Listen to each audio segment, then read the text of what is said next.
the sun rose pale over the hills of Cowra, casting long shadows across the quiet prisoner of war camp. Guards walked the paths with rigid discipline, unaware of the storm brewing in the hearts of the men confined behind the fences. Japanese prisoners moved silently through their daily routines, carrying water, stacking firewood, tending gardens, yet beneath their calm eyes burned the desire for freedom. Whispers passed through the camp like a hidden current, messages that could not be traced by those who patrolled the watchtowers. Among the prisoners, there were leaders, men who observed every routine, every step of every guard, and calculated the exact moment when the rules could be bent without notice. The camp itself seemed to breathe, holding the secret of what was about to unfold, the world outside completely oblivious to the plan taking shape. Soldiers prepared their morning meals and polished their boots, while inside the barracks, prisoners sharpened tools hidden beneath their clothing and traced maps in their minds, imagining the fences as fragile lines that could be crossed if courage met precision. Each man knew the risk, knew the penalty, knew that failure meant death, yet they shared a resolve stronger than the bars that confined them. At night, when the lights dimmed, shadows merged and plans were discussed quietly in the corners of the rooms, in whispers that floated like smoke above sleeping heads. They marked weaknesses in the fences, counted the turns of the watchtowers, memorized every patrol pattern, and rehearsed escape routes silently, moving in the world of their imagination until it became reality. The tension was palpable, yet invisible, flowing like a river through the camp, infecting everyone with an unspoken urgency and a desperate hope. In the heart of the prison, men who had been trained to obey and endure now found unity in the possibility of breaking free of the system that had bound them, and in the quiet corners of the night, the spirit of revolt took root, growing stronger with every careful observation, every shared glance, and every silent promise to one another. The dawn approached, bringing with it the illusion of normalcy, the guards believing another day of routine was beginning, while beneath their very eyes, the prisoners were preparing the deadliest escape Australia had ever seen, a storm ready to erupt from the calm and strike at the heart of the camp with precision and fury that no one could imagine. In the dim light of the barracks, prisoners gathered in secret corners, speaking in whispers, voices low and urgent, as if the walls themselves could betray them. They traced maps in their minds, remembered every turn of the fences, every angle of the watchtowers, and the position of the guards. Leaders gave instructions to those they trusted, men who had shown courage and intelligence during the long months of captivity. Every task was assigned, every movement rehearsed in silence. They learned the routines of the soldiers, memorized the moments when the patrols slowed, and even the gaps in the barbed wire fences became visible in their imagination. Supplies were hidden under floorboards, beneath straw mattresses, and in the shadows of unused corners. Knives, spoons, and even wooden boards were sharpened and prepared, not as weapons, but as tools to aid the escape. They practiced climbing over walls, stepping lightly, avoiding detection, perfecting the timing of each movement until it became instinct. At night, when the guards slept, the men whispered again, reminding each other of the risks of discovery, yet bolstering each other with stories of courage and dreams of freedom. They studied every weakness in the system, memorized the exact layout of the camp, and rehearsed the sequence of actions in perfect order in their minds. Every man knew the penalties of being caught, yet the promise of freedom outweighed the terror of punishment. A single mistake could cost them everything, yet they moved forward, fueled by desperation, hope, and unwavering determination. They learned to communicate without words. Glances, gestures, and subtle movements became signals and warnings. Each prisoner became part of a machine, a plan that had grown over months, designed to strike at the heart of the prison with precision and speed. Outside the walls, the sun rose, and the camp went about its routine, unaware of the storm building silently behind the fences, the prisoners preparing to transform months of suffering into the deadliest escape the country had ever seen.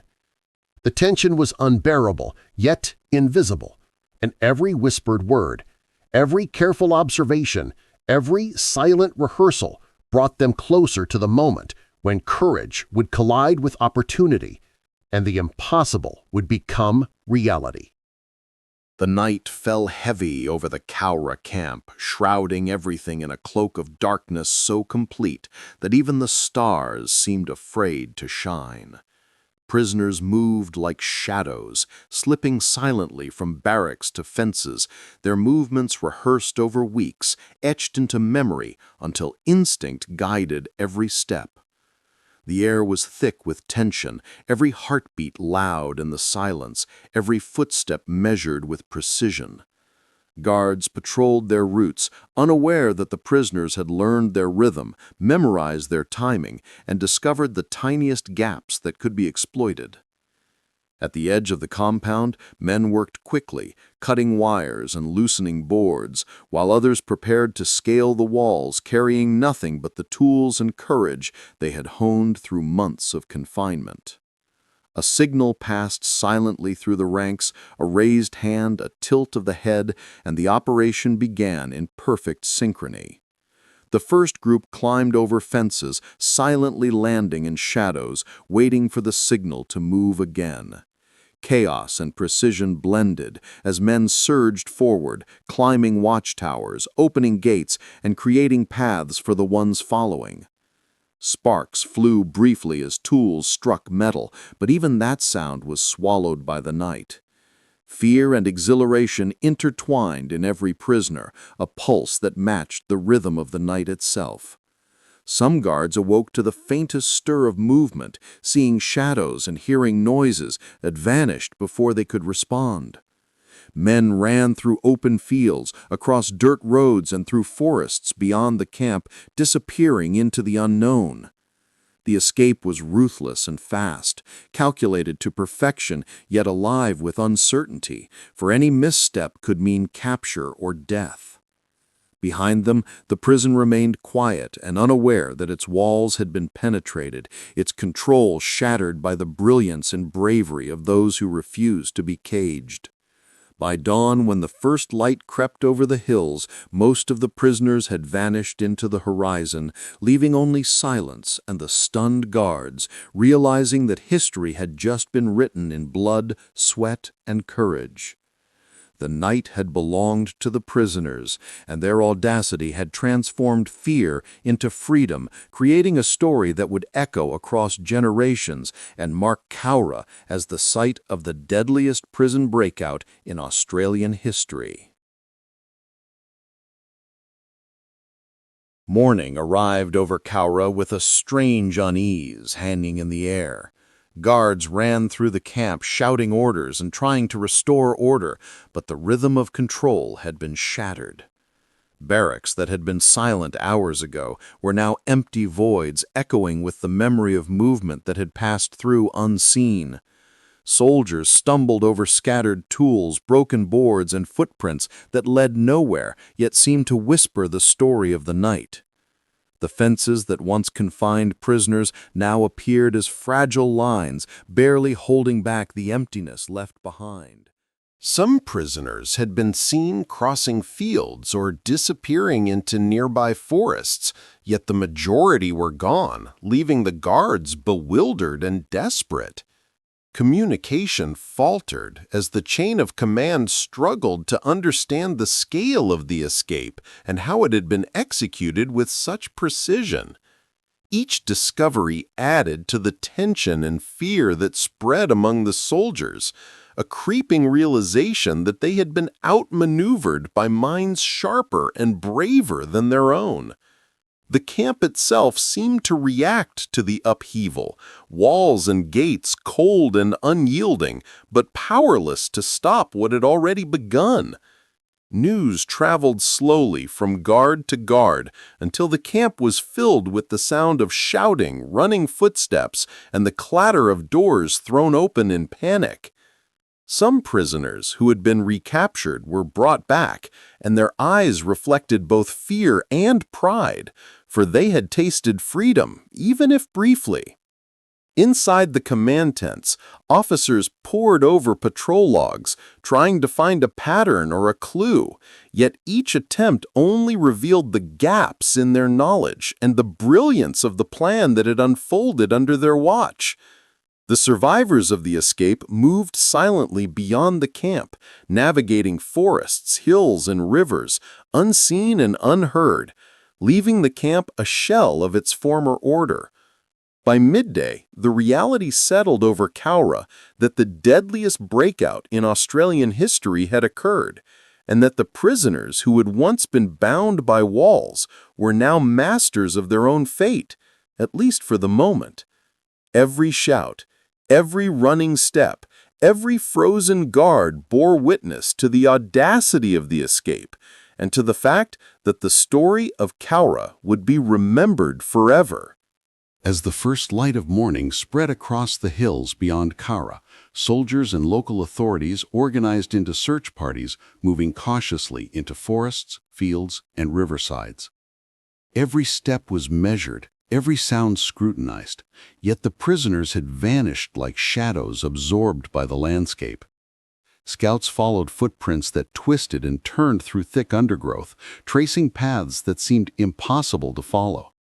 The men who had escaped were not just running, they were thinking, observing, adapting to every change in terrain, every rustle of leaves, every distant sound that might betray them.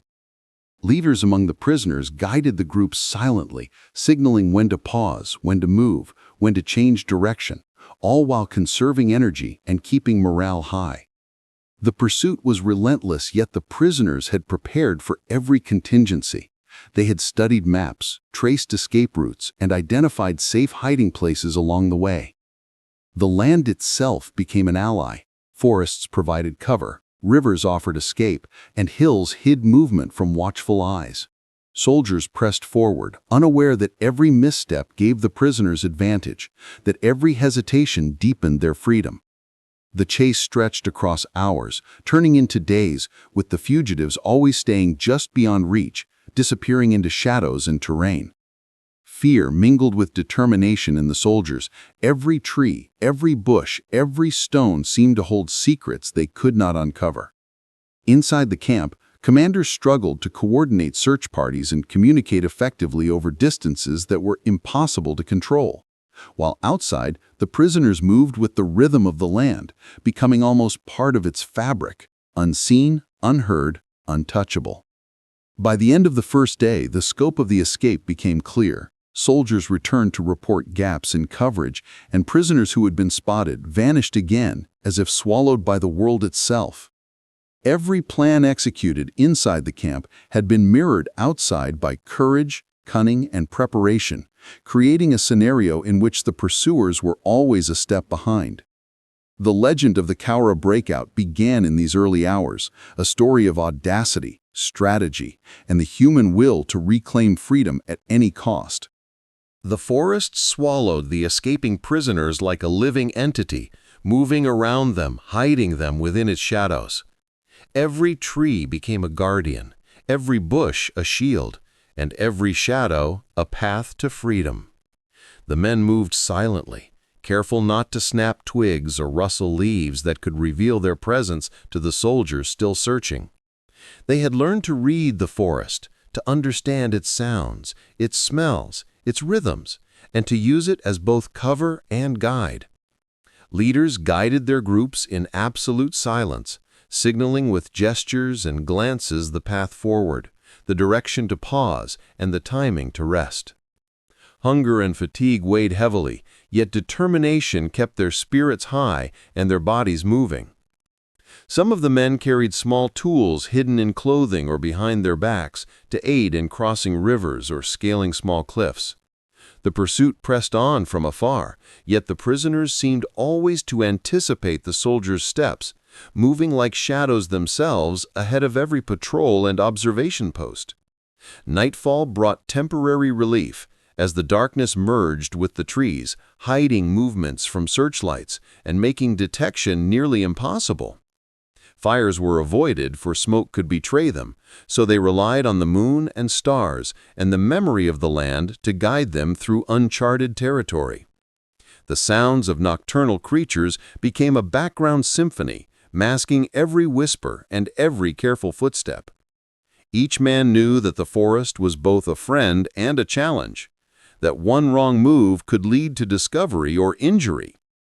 Yet the group pressed forward, moving in disciplined formation, trusting their training, their planning, and their instincts. Over the course of days, the men who had escaped from Cowra began to feel the forest as part of themselves, moving in rhythm with it, breathing with it, blending with it. The soldiers, on the other hand, struggled to maintain pursuit through thick undergrowth, unfamiliar terrain, and extreme exhaustion, often finding tracks that disappeared suddenly, leaving only a silent witness to the prisoner's cunning. In these forest shadows, the breakout evolved from escape to survival, and the prisoners began to understand that freedom was not just the absence of walls, but the mastery of every step, every sound, and every breath taken in the heart of the wild. The prisoners reached the first river, its waters cold and rushing faster than any of them had expected. They paused at the bank, studying its currents, looking for shallow points and hidden rocks that could provide footing. Leaders signaled silently for groups to cross one at a time, carefully testing each step to avoid slipping or drawing attention. Some used small boards hidden under clothing to bridge gaps, while others waded through waist-deep water, grouping branches and roots to steady themselves. The sound of rushing water masked every movement, but added its own danger, each man aware that a single misstep could result in injury or drowning. Night fell as they crossed the river, their bodies exhausted from days of running, hiding, and climbing, yet they pressed forward, driven by desperation and the vision of freedom. Across the bank they paused briefly to rest in shadows, hidden by trees and tall grass, listening for the sounds of pursuit. Hunger gnawed at their stomachs, and muscles ached, but morale remained strong, each man supporting the other, sharing whispered encouragement and instructions for the path ahead. The forest and river became allies, shaping their movement, guiding them away from search parties and observation posts. As dawn approached, they continued along the riverbank, moving cautiously, knowing that the next challenge could be more difficult, yet confident that preparation, courage, and teamwork had carried them this far. Every step reinforced their will to survive and escape. As the prisoners moved along the winding forest path, a sudden shout shattered the quiet. Soldiers had tracked a small group, and they were closing in fast. Panic surged for a moment, but leaders signaled for calm, reminding everyone to move carefully and silently. Some prisoners tried to hide behind trees and rocks. Others pressed forward, hoping to outrun the approaching danger. Shots rang out, but none hit their mark, as the fugitives ducked and rolled through the undergrowth, using every ounce of agility and instinct to evade capture. One prisoner stumbled and fell into a shallow ditch, a soldier grabbing him before he could regain his footing. The captured man struggled, but the hands of fate were swift, and he was dragged back toward the camp, leaving the others to continue without him. Guilt and fear mixed with determination in the hearts of those who escaped. They knew capture could happen to anyone, yet each step forward became more urgent, more precise. The forest seemed to close around them, hiding movements, while the sound of pursuit echoed behind them. They pressed on, knowing that survival required focus, courage, and unity.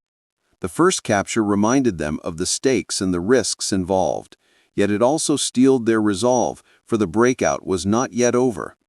Every sound, every shadow, every breath became part of the rhythm that guided them through the wilderness. They moved as one, guided by leadership, trust, and the knowledge that their freedom depended on every careful decision made in those critical moments. The fugitives pressed deeper into the wilderness, moving through forests, over hills, and along rivers. Hunger and fatigue gnawed at their bodies, yet determination drove them onward. Each day required careful planning, observation, and coordination to avoid soldiers who searched tirelessly for any sign of movement. Leaders guided their small groups, signaling when to rest, when to move, and when to change direction. Water was rationed, food was scarce, yet they survived on what nature provided and the skills they had honed before the escape. Nights were spent in hidden clearings under trees, listening to distant sounds of the search parties and the calls of nocturnal creatures, masking their movements. Every shadow and every rustle of leaves could be a threat, yet each obstacle became an opportunity to practice stealth, endurance, and ingenuity. Spirits remained strong despite the harsh conditions, for the taste of freedom outweighed the pain and discomfort. Men supported each other, offering words of encouragement and lending strength to those whose resolve faltered. The group became a single organism, moving in rhythm with the land, using every resource and every skill at their disposal. The days stretched on endlessly, yet each step brought them closer to the possibility of reaching safety and eluding capture. They knew that time and perseverance were their allies, and that the forest would conceal them if they respected its rhythms and obeyed its lessons. The memory of Cowra Camp faded with every mile, yet it remained a haunting reminder of what they had escaped and why they could never surrender. The fugitives reached the edge of the wilderness, where fields opened up to distant roads and scattered villages. They paused for a moment, surveying the terrain, knowing that the final stretch required absolute caution.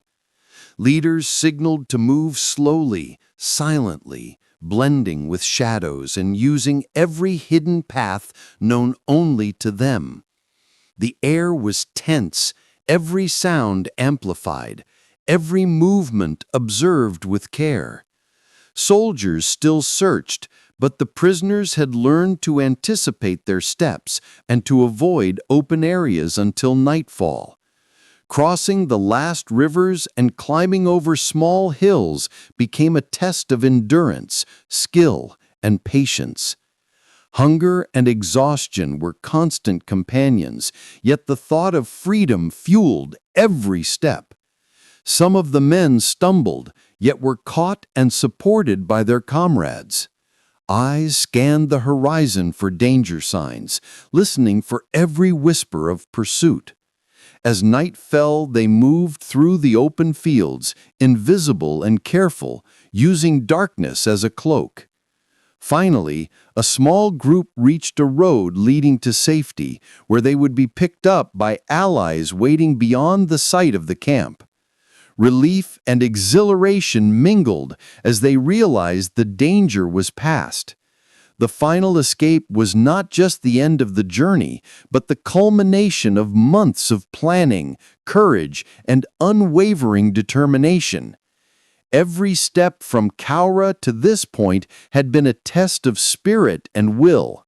They had outsmarted the camp, manicured soldiers, and survived the wilderness, proving that human ingenuity and bravery could overcome even the most impossible obstacles. Freedom was no longer a dream, it was reality, felt in tired muscles, hearts pounding, and eyes wide open, absorbing the new world that lay beyond the prison walls. The fugitives finally reached safety, their bodies aching, their minds alert to every sound and shadow, yet the weight of freedom settled over them like a warm embrace. They paused to breathe in the open air, feeling the difference between confinement and release for the first time in months. Each man reflected silently on the journey from Cowra Camp through forests, rivers, and hills, every challenge, every narrow escape, and every moment of fear that had tested their courage and ingenuity. Leaders praised their comrades, quietly acknowledging the skill, patience, and bravery that had carried them through. They shared minimal food and water, yet each bite tasted sweeter than any meal in captivity. As dawn rose, they looked back toward the hills where the camp had stood, a grim monument to confinement and control, now distant and powerless against the will of those who had refused to surrender. Stories of the escape would ripple outward, becoming legend, teaching generations about courage, determination, and the power of human spirit. The men understood that freedom was not merely the absence of walls, but the presence of choice, the ability to decide and act in a world unrestricted by fear. Some would return to families, others would start anew in distant lands, carrying the memory of what had been endured and overcome. Every scar, bruise, and ache served as a testament to survival and resilience. In the quiet moments, they allowed themselves to dream again, to imagine possibilities beyond the constraints of a camp. Cowra had tested them, shaped them, and in the end released them into the world as living proof that even the deadliest prison could not contain courage and ingenuity. Their reflection was not only on survival, but on the human capacity to plan, endure, and triumph against seemingly impossible odds, a story that would be told for generations and remembered as one of the most remarkable escapes in history.